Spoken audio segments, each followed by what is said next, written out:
14 দিন পেটে ক্ষুধার তাড়নায় পাথর বাঁধছিলাম উম্মত, তোমার মনে নাই? একবারও শুনো নাই আমার ক্ষুধার কষ্ট, আমার পিঠের ব্যথা, আমার দাঁতের ব্যথা, আমার কাঁধে 2টা কড়া ঢুকে গেছে উম্মত। আমার ঘরে 3 মাস আল্লাহর নবীর স্ত্রী আয়েশা বলছে, আল্লাহর কসম উম্মত, নবীর স্ত্রী বলছে 1 ফোঁটা চুলায় আগুন জ্বলে নাই।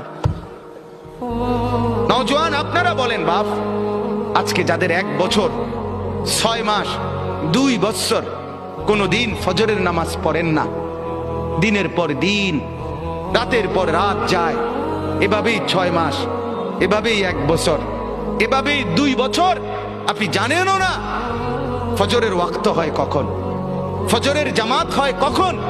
মেরে মোহতারাম, আমার ভাই, আমার বন্ধু, বলো